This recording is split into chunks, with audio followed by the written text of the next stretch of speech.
Good evening, everybody. Tonight we're going to be recording our UFC 318 podcast. Sorry, it's going to be a little bit late. It's going to be shorter than normal. I just haven't had as much time this week. I have a lot going on with both my daughter's birthday and my girlfriend's birthday, so it's been a very eventful week for me. Plus, with running my small business every day, it's been kind of tough to do a lot of content this week and a lot of tape study. So I'm not going to be touching base on every single fight. I think there's 4 fights that I'm not going to be talking about tonight. So sorry about that. But let's get right into it. The first fight of the night is Carly Giudice versus Cagliari versus Nicole Cagliari. I don't really think Giudice should be a minus 400. They both lost to the same girl, Carte or whatever her name is. They both lost by split decision. Cagliari went 3 for 14 in takedowns in that fight. And actually, Giudice got taken down in that fight one time. So do I think Cagliari is going to be able to wrestle her for 3 rounds? Probably not.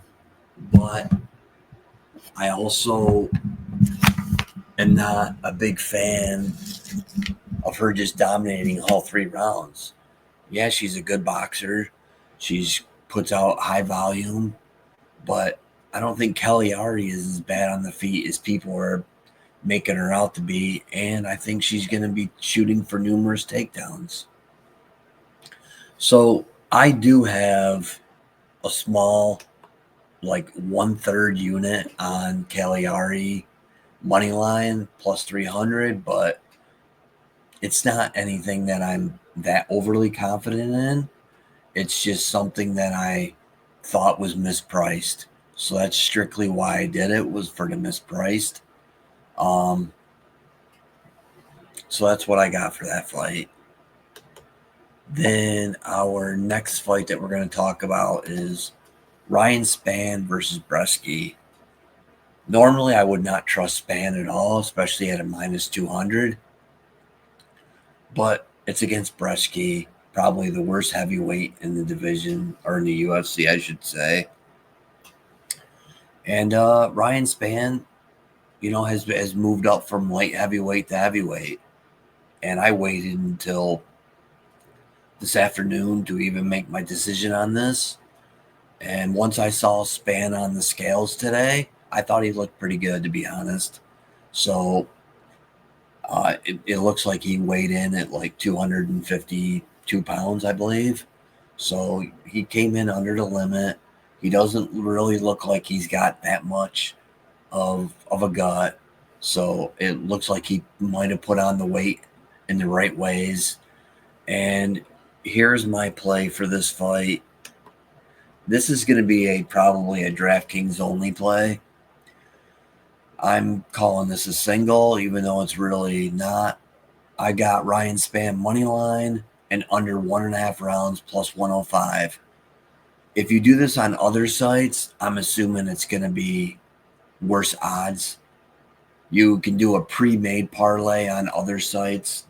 I'm assuming it's going to be like a minus 110 to minus 120, but I could be very well wrong. I didn't look like I should have. I should have looked first and I didn't. But I really like that a lot now that I saw him on the scales, and I do have a unit on that. I will not be pulling up my singles at the end just because I ran out of time and just tried to get everything together quick tonight to do this video. And if you see a little body off to my side, that's my little daughter. So, and then the next fight we're going to talk about is Jimmy Crute versus Prochnow. And the reason why I want to talk about this one is just basically because I like Crute a lot in this. I think he's going to be better everywhere. I think he's more powerful striker. He's the better grappler, and Prochnio has a suspect chin. I'm expecting Crute to get a knockout or a finish of some sort, but I did not play it. I do like Crute a lot on the money line as a parlay piece at a minus 325. So that I do like a lot, which I have not played that yet either, but I more than likely will play that. So, and then our next one is Fugit versus Dulatov. And the reason why I want to talk about this one, I think Dulatov's the real deal. He looks for real, but I want fighters to prove it to me first. So that's the only reason why I don't have anything on him. I think he's going to be better everywhere, especially on the feet. A better striker, more powerful striker. I'm looking for a devastating knockout in the first round. If you want to bet that, I believe it's a plus 110 for a first round KO. You might be able to find a better number. I only looked on DraftKings, and sometimes FanDuel's numbers are a little bit better on props of that sort. But I do like him on the money line quite a bit. I'm not sure if I'll end up getting around to using it, though, just because it's a minus 600. If I do, I would like it to be the last leg, but him being on the prelims, that'll be pretty hard to do.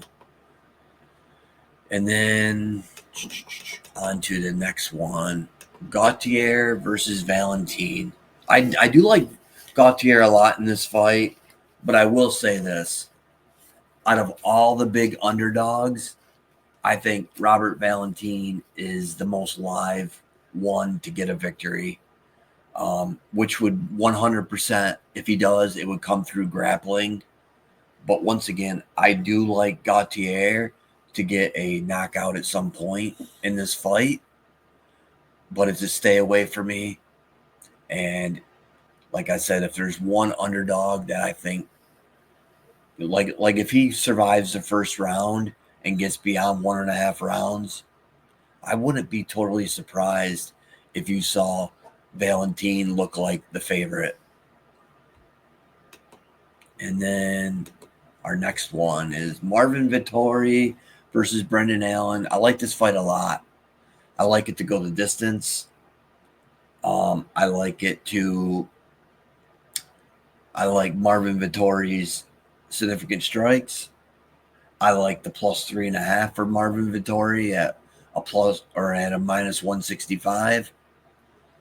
Now I will pull this up. I did not play it, but I like it enough to where I would. And that is Marvin Vettori's significant strikes over 56.5 minus 115. At the end of the video, I will be pulling up one of my two parlays that I really like a lot, where I've got him at 40 plus in a parlay on FanDuel. I like this a lot, actually. I don't think Allen's going to be wrestling too much. And even if he does, I think Vettori gets back up and it goes all 3 rounds anyways. Next one is going to be Oliveira versus Phillips. And on this one here, this is pretty close to a 50-50 fight. And the odds are suggesting that too. Phillips is pretty good on the feet, but Oliveira is also. I think Oliveira is going to be just slightly better on the feet. So I am taking I am taking Oliveira because I think once it gets out of the first round, I think you're going to see Phillips fade. He has a tendency to get a little tired, a little gassed later on in the rounds. And if Phillips, by chance, wins the first round, I will be looking to do a live wager on Oliveira, hopefully at like a plus 150 to plus 200, I'm hoping. That's what my intentions are on this fight.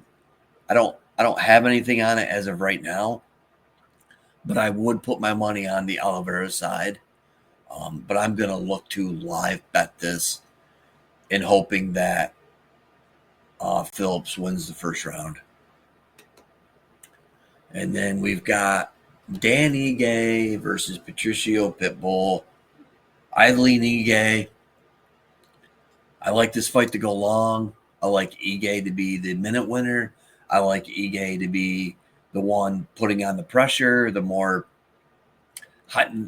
higher volume striker. Um, Pitbull has a tendency to lay back and wait around too much. And this is only a 3-round fight. And another one that I do like in this fight is this. I like Danny Ige, significant strikes over 55.5, minus 115 on DraftKings. I don't think Pitbull's going to get this to the mat. If he even tries, it's more than likely going to be later in the second round or in the third round when he starts to get that desperate because not much is working for him. So I do like that. And I am also using Danny Ige 40 plus significant strikes in a parlay piece. Now, mind you, this significant strike prop at 55.5 is not one of my official plays. It's just one that I like a lot that I felt the need to give out, even though I have not played it. And then we've got Holland versus Rodriguez. I like Holland a lot. I don't have anything on this fight, but inside the distance, I believe at a minus 150 range looks pretty good. I like his style. I like his charisma. I like his personality a lot. He likes to have fun. He likes to put on a show. And I think at 170 pounds, I think he found where he belongs, and he's going to have like a 7-inch reach advantage. Rodriguez is tough. He's a tough veteran, but I like Holland a lot in this one. So I'm going with Holland. I don't have a bet on it, but I do like Holland a lot. And then we are skipping the co-main event. I'll touch base on the co-main event real fast. Costa versus Kopylov. I just don't like how Costa looked in his interviews. I mean, I would definitely lean Kopylov, but if Costa, for some unknown reason, surprises all of us and comes in here and looks good, he is live to get a win. So that's the whole reason why it's a stay away for me on the Costa versus Kopylov fight, and that's why I didn't even bring it up really during the video much. But then we've got Max Holloway versus Dustin Poirier, and Dustin Poirier's retirement fight. Everyone that I follow is on Dustin Poirier, except me. But I will say this. I don't have any money on Max yet.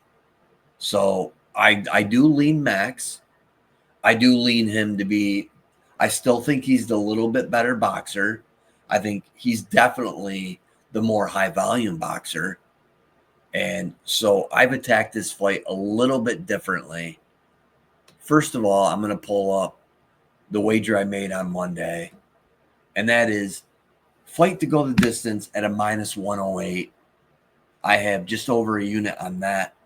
Then I turned around the next day and did fight to go the distance at a minus 122.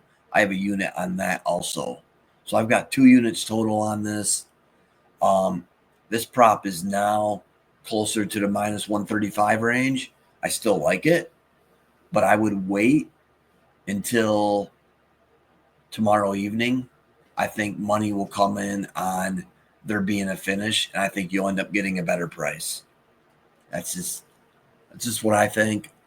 But the other prop that I really like, and I will say this, I like both sides of this. So even though I'm going to show you Max Holloway's significant strikes over 144.5 at a minus 117 that I got 2 units on, I also like Dustin Poirier's significant strikes. And I'm not opposed to taking total significant strikes in the fight. And I'm also not opposed of laddering both fighters all the way up to 200. You could even ladder Holloway up to 225 probably. I'm not opposed to that at all. If you want, to put lunch money on a plus 300 or a plus 500, whatever it would be, I'm not opposed to that at all. Those are some good looks for me. Those are my wagers that I'm got in on stuff. I will. Let me see here. I got to pull up these are my 2 parlays, and I'm going to try and go bigger with the screen so that I can see it better. So I've got this first parlay I like a lot. I mean, I was playing around with significant strike parlays, and then I stumbled across this, and I was like, oh, man, I like that a lot. This might be my favorite play. Vettori, 40-plus significant strikes. Ige, 40-plus significant strikes. Holloway to have the most significant strikes in his fight. Now, the reason why I went that way with him was because then you could hedge it, and you could hedge the other side at like a plus 125.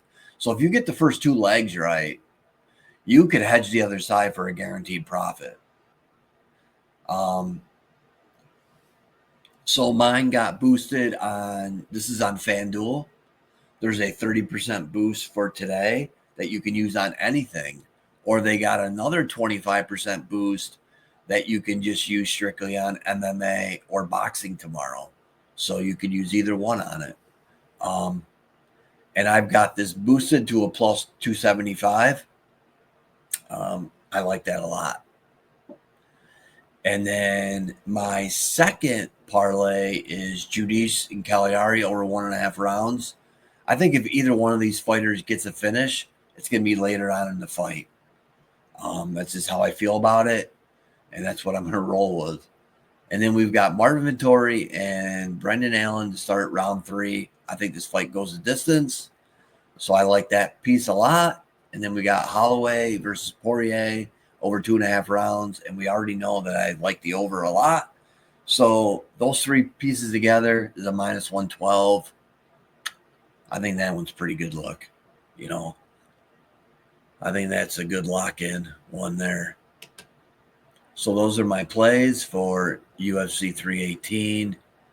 And just the only thing I'm going to stress on right now is please,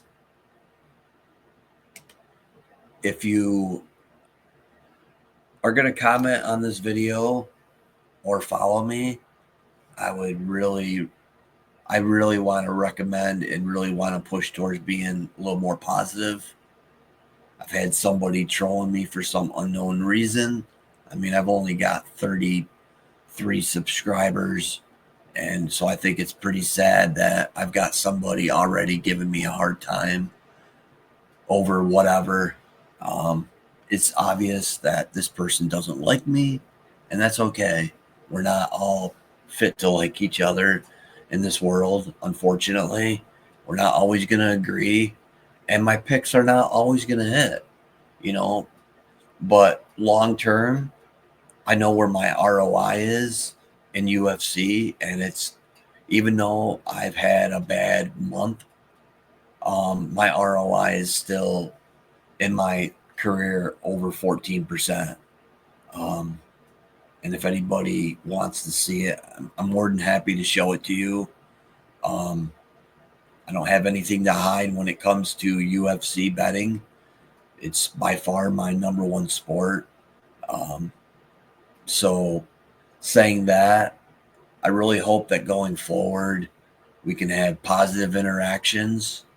And I know even myself, I've fallen into arguing with people when I shouldn't, and I'm going to really try and work on that. But anyways, I do have one PFL play that I'm not going to print out. I just thought of it because there is PFL tomorrow morning. It starts at 10:30 in the morning. It's probably going to go right up until when UFC starts. And my 2-piece PFL parlay is Dennis Golstoff on the money line and AJ McKee on the money line. AJ McKee opened up at minus 220. I believe he's a minus 250 right now. I expect him to close over a minus 300. I thought Goldsoft would do the same. Goldsoft opened up at a minus 185, but I see that he's down to like a minus 145. So you could actually play him as a single now. Um, I think money's coming on the other side on the Goldsoft fight, just because he's going up against Corey Anderson, who's got 15 fights in the UFC. But I just don't think Corey Anderson. I mean, what's Corey Anderson going to do? He's really a lightweight. He's moving up to heavyweight to go against Goldsoft, and Goldsoft's only like lost one fight in the last 3 years. You know, he was the PFL season champion last year. I think he's just going to be bigger, stronger, more powerful. Anderson's going to be more athletic, but that's about it. I mean, Anderson's not going to knock him out. So, I mean, maybe he could get lucky and grind out a decision, but even with it going the distance, I see Goldsoft winning the first 2 rounds. Like, and to be honest, I see Goldsoft getting a knockout anyways. And AJ McKee, I think he should be a minus 500. He's going against a Magomedov that really shouldn't even have that last name, I don't think. He's the poorest striking Magomedov I've ever seen, and his wrestling's not that good. AJ McKee's wrestling's actually better. Wrestling's better, grappling's better, jiu-jitsu's just as good, and his striking is 100 times better. I like AJ McKee by complete domination, to be honest. So I like that parlay. I believe I got it at a plus 120. It's probably a little bit higher now. It might even be a plus 130 now. But that is one added play I wanted to talk about. I almost totally forgot about it. I'm glad I remembered. But I hope everybody has a great weekend. I hope we cash some tickets together. And God bless.